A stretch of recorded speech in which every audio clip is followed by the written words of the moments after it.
Hello everybody, आज हम फिर से आपके सामने एक नया टॉपिक लेके आए हैं डायरेक्टिंग चैप्टर का। डायरेक्टिंग चैप्टर के 4 एलिमेंट्स थे,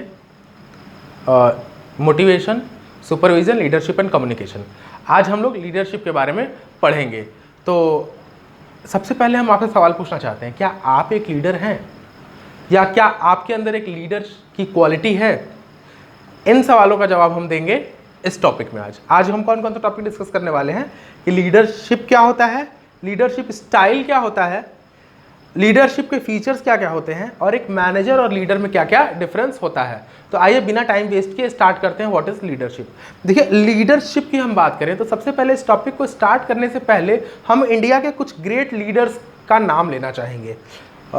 हम अब्रॉड के भी कुछ वर्ल्ड वाइड ग्रेट लीडर्स का नाम लेना चाहेंगे। तो आइए सबसे पहले इंडिया के ग्रेट लीडर्स का नाम लेते हैं। देखिए, इंडिया में अगर सबसे बड़े लीडरों का नाम लिया जाए तो सबसे पहले महात्मा गांधी का नाम आता है। ये महात्मा गांधी हमारे बहुत अच्छे लीडर थे। सुभाष चंद्र बोस, भगत सिंह, ये भी हमारे लीडर्स में आते हैं। महेंद्र सिंह धोनी जो हमारे इंडियन टीम के कैप्टन रहे हैं, वो भी एक बहुत अच्छे लीडर माने जाते हैं। ये तो इंडिया की बात की है हम। अगर हम और अब्रॉड में जाने की बात करें तो हिटलर एक बहुत बड़ा लीडर था, सद्दाम बहुत बड़े लीडर थे। तो ऐसे हम अगर बात करें तो बहुत बड़े बड़े लीडर मौजूद हैं वर्ल्ड में। लेकिन इनको हमने लीडर कहा क्यों? Why we call them a leader? तो लीडर हम इसलिए कहते हैं क्योंकि लीडर वो होता है जो दूसरे के बिहेवियर को इन्फ्लुएंस करता है, जिसके पास ये क्वालिटी होती है दूसरे के बिहेवियर को इन्फ्लुएंस करने की। तो हम कहते हैं कि उस आदमी के पास, उस व्यक्ति के पास, उस पर्सन के पास, उस इंडिविजुअल के पास लीडरशिप क्वालिटी है। तो आइए देखते हैं लीडरशिप क्वालिटी का मतलब क्या हुआ। देखिए, लीडरशिप का मतलब क्या होता है? It is a process of influencing the behaviour of others.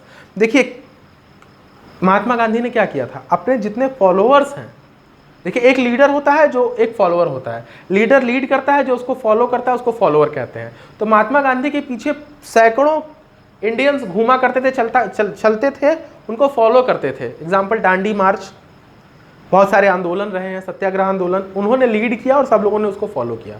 उन्होंने एक्चुअली किया क्या था? उन्होंने अपनी बातों से, अपने बिहेवियर से उनके बिहेवियर को इन्फ्लुएंस कर दिया था, जिसकी वजह से वो लोग उनकी बातों को मानते थे। इन्फ्लुएंस करने का मतलब होता है प्रभावित करना। प्रभावित करना मतलब वो जो कह रहे हैं उनकी बातों से दूसरे लोग के विचार और व्यवहार बदल रहे हैं, इसका मतलब इन्फ्लुएंस करना। अच्छा, ये करते क्यों है? इन्फ्लुएंस क्यों किया जाता है? ताकि कोई गोल अचीव किया जा सके, कोई काम किया जा सके, कोई स्पेसिफिक वर्क पूरा हो सके, कोई टास्क कंप्लीट किया जा सके। तो हुआ क्या? देखिए, leadership is a process of influencing the behavior of people at work towards achievement of specific goal। ये तो डेफिनेशन है। अब इस डेफिनेशन में कुछ खास बातें क्या मिल के सामने आई कि ये एक प्रोसेस है, पहली बात। दूसरी बात, इस प्रोसेस में क्या करना होता है? दूसरे के बिहेवियर को इन्फ्लुएंस करना होता है। तीसरी बात, लीडरशिप में कम से कम 2 लोगों का होना जरूरी है। अगर हम खुद को इन्फ्लुएंस कर रहे हैं तो it is not a leadership. Leadership में दूसरों को इन्फ्लुएंस करना होता है। लीडरशिप में दूसरों को इन्फ्लुएंस करना होता है। इसका मतलब कम से कम 2 लोग तो होने चाहिए, ज्यादा भी हो सकते हैं, लेकिन मिनिमम 2 और मोर पीपल्स आर रिक्वायर्ड। तो देखिए, हमने क्या कहा? It is a process, minimum 2 या फिर उससे ज्यादा लोगों की जरूरत होती है। और क्यों किया जाता है? ताकि कोई कॉमन गोल अचीव किया जा सके, कोई स्पेशल टास्क हम पूरा कर सके। तो हुआ क्या? अचीवमेंट, ये प्रोसेस है। ये प्रोसेस किसी अदर को इन्फ्लुएंस करना है, उसके बिहेवियर को, ताकि कोई गोल अचीव किया जा सके। इसमें कम से कम 2 लोग होते हैं। और इसमें जब हम इन्फ्लुएंस करते हैं तो याद रखिएगा, इन्फ्लुएंस करने का मकसद ये होता है कि हम जिसको इन्फ्लुएंस कर रहे हैं वो खुद आगे बढ़ के, वो खुद आगे आ करके अपनी इच्छा से हमारे साथ सहयोग करे, कोऑपरेशन करे। मतलब we want a wilful cooperation, यानी कोऑपरेशन विथ विलिंगनेस ये चाहिए। फोर्सफुल कोऑपरेशन नहीं चाहिए। हम जानबूझकर जबरदस्ती किसी से काम नहीं करवा सकते, वो लीडरशिप नहीं है। लीडरशिप क्या है कि आपने इन्फ्लुएंस किया, आप वो खुद से आगे आकर के हमारे साथ वर्क कर रहे हैं। तो ये एलिमेंट्स है देखिए लीडरशिप के। Process of influencing, achievement for common goals, minimum 2 और more persons, and done to get wilful cooperation, not forceful cooperation. तो यहाँ पे हमने क्या देखा कि लीडरशिप क्या होता है। अब लीडरशिप की क्या क्या क्वालिटीज़ हैं, फीचर्स क्या क्या हैं। लीडरशिप की फीचर्स की बात करें तो देखिए अभी हमने कुछ चीज़ों को बताया है। ये क्या है, एबिलिटी टू इन्फ्लुएंस अदर्स, दूसरों को प्रभावित करना, उसकी क्षमता, आपके अंदर कितनी क्षमता है दूसरों को प्रभावित करने की। आप जितना अच्छा प्रभावित कर सकते हैं, जितना अच्छा इन्फ्लुएंस कर सकते हैं, उतने अच्छे आप लीडर हैं। दूसरा, इन्फ्लुएंस करके हमको क्या करना है, बिहेवियर में चेंज लाना है। It shows interpersonal relationship between leader and follower. और क्या होता है, एक लीडर होता है, एक फॉलोअर होता है, उन सब के बीच का संबंध बताता है कि एक दूसरे के प्रति वो दोनों कितने लॉयल हैं, कितना एक दूसरे को मानते हैं। लीडर अपने फॉलोअर्स को कितना मानता है, फॉलोअर्स अपने लीडर को कितना मानते हैं। तो it shows a interpersonal relationship, आपस में उनके संबंध, जितना अच्छा संबंध उतना अच्छा लीडरशिप, उतना अच्छा बॉन्डिंग लीडर और फॉलोअर के बीच में। Next, it is done for achievement a common goal, अभी हमने डिस्कस किया। Next, continuous process. देखिए कंटिन्यूअस प्रोसेस ये इंपॉर्टेंट वर्ड है। क्यों ये कंटिन्यूअस है, हम लोग इन्फ्लुएंस कर रहे हैं गोल अचीव करने के लिए। जब तक वो गोल अचीव नहीं हो रहा है, हमको तो काम करना है लगातार। एक गोल अचीव हो गया, हम दूसरा करेंगे। तो जब तक लीडर और फॉलोअर हैं, ये कंटिन्यू चलता रहेगा। So it is a continuous process. अब आपके मन में एक सवाल आ सकता है कि सर हम लीडरशिप क्यों पढ़ रहे हैं, हम लोग तो मैनेजमेंट पढ़ते हैं ना। तो मैनेजमेंट पढ़ते हैं तो हमको मैनेजर्स की क्वालिटी बताइए, हमको मैनेजर के बारे में बताइए, लीडर के बारे में क्यों बता रहे हैं। तो बच्चों एक बात ध्यान रखिएगा, देखिए मैंने यहाँ नोट लिख दिया है, a manager is always a leader.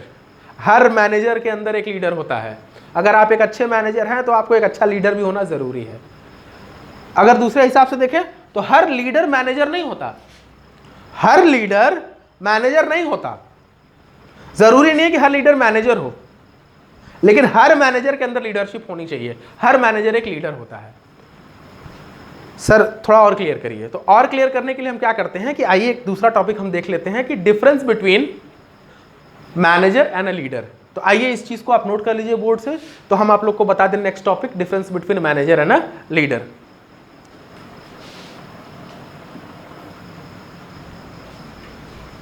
आइए स्टार्ट करते हैं। Difference between a manager and a leader. थोड़ा जल्दी जल्दी लिखा है तो राइटिंग पे ध्यान मत दीजिए, मैटर पे ध्यान दीजिए। देखिए मैंने अभी बताया है कि हर मैनेजर लीडर होता है, every manager is a leader, but every leader is a manager, ये जरूरी नहीं है। हर लीडर मैनेजर हो जाए ये जरूरी नहीं है। तो आइए एक एक करके इनके डिफरेंस देखते हैं। देखिए जो मैनेजर होता है ये भी इन्फ्लुएंस करता है, जो लीडर होता है वो भी इन्फ्लुएंस करता है, पर दोनों में डिफरेंस क्या है।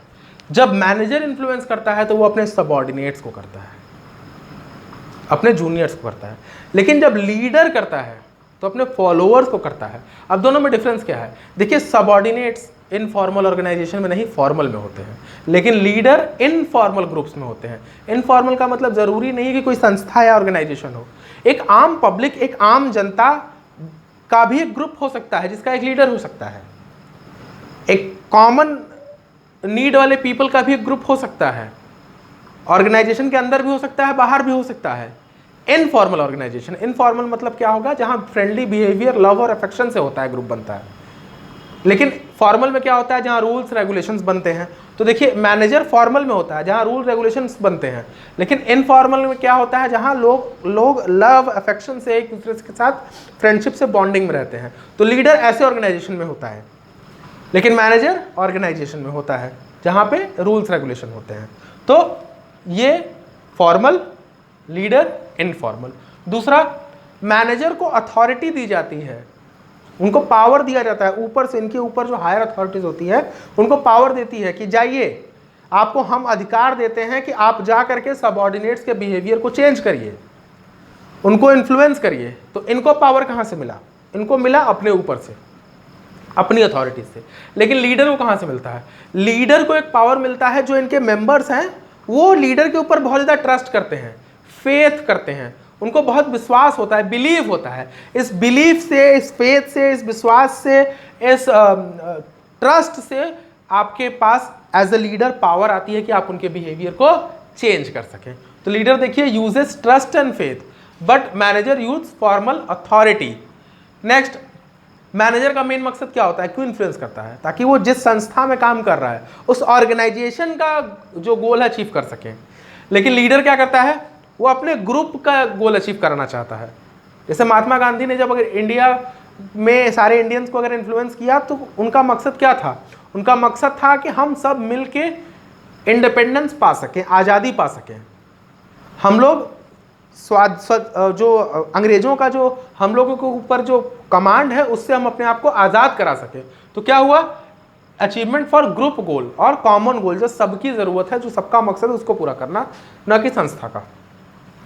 मैनेजर कहाँ पे एग्जिस्ट करता है? मैंने अभी बताया, manager exist only in formal organisation, जहाँ रूल्स रेगुलेशन ड्यूटी होती है, बॉन्डिंग रूल से बनी होती है। लेकिन लीडर दोनों जगह हो सकता है। आपके ऑर्गेनाइजेशन में ही कोई ऐसा लीडर होगा जो ऑर्गेनाइजेशन में रूल्स रेगुलेशन को तो फॉलो करता है, लेकिन फिर भी पब्लिक उसके तरफ बहुत ज़्यादा, या ऑडियंस या आप कह सकते हैं मेंबर्स उसकी तरफ बहुत ज़्यादा बिलीव करते हैं, ट्रस्ट करते हैं, और वो सबके बिहेवियर को इन्फ्लुएंस करता है। तो लीडर जो है वो दोनों जगह हो सकता है, ऑर्गेनाइजेशन में भी, ऑर्गेनाइजेशन के बाहर भी, पर मैनेजर हमेशा केवल ऑर्गेनाइजेशन में होता है। नेक्स्ट, जो मैनेजर होता है वो मैनेजमेंट के सारे फंक्शन को परफॉर्म करता है। मेनली 5 फंक्शन होते हैं: planning, organising, staffing, directing, controlling. फिर से बताते हैं, planning, organising, staffing, directing, controlling. हमने अपने फर्स्ट चैप्टर में इन सारे फंक्शंस के बारे में डिटेल में पढ़ाया है। वैसे ये सारे चैप्टर्स भी एक एक करके हम पढ़ ही रहे हैं। तो 5 फंक्शंस परफॉर्म करता है मैनेजर, पर लीडर केवल एक फंक्शन परफॉर्म करता है, डायरेक्टिंग। वो केवल दिशा निर्देश देता है कि आपको ऐसे काम करना चाहिए। Planning, organising, staffing, directing, controlling में केवल डायरेक्टिंग करता है, पर मैनेजर सारे फंक्शन परफॉर्म करता है। तो ये मेनली बुलेट पॉइंट्स हैं जो मेन डिफरेंस है मैनेजर और लीडरशिप के बीच में। आई थिंक आप लोग को सारे पॉइंट्स क्लियर हो गए कि लीडर क्या, कौन होता है, लीडरशिप क्या होता है, एक लीडर के क्या क्या फीचर्स होते हैं, कौन कौन सा एलिमेंट होता है लीडरशिप में, मैनेजर और लीडरशिप में क्या डिफरेंस है, हम क्यों पढ़ रहे हैं इस टॉपिक को। फिर भी अगर आपको कोई डाउट होता है तो आप कमेंट सेक्शन में क्वेश्चन हमसे पूछ सकते हैं, हम उसका आंसर देंगे। चैनल पे नए हैं तो चैनल को सब्सक्राइब करके बेल आइकन जरूर प्रेस कर दीजिए, ताकि आपको सारे नोटिफिकेशन आपको मिलते रहें। बेल आइकन प्रेस करके ऑल का बटन दबाइएगा, ताकि हम कोई वीडियो अपलोड करें तो आपको ज़रूर मिले। वीडियो अगर पसंद आया हो तो लाइक करिए, अपने दोस्तों के साथ ज़रूर शेयर करिए, ताकि वो भी इन टॉपिक्स को ज़्यादा डिटेल में समझ सकें और बोर्ड्स में अच्छे नंबर ला सकें। अगले वीडियो में हम लोग पढ़ेंगे लीडरशिप के styles, different styles, autocratic, democratic और लेजन फेयर। तब तक के लिए इंतज़ार करिए और पढ़ते रहिए। Thank you very much.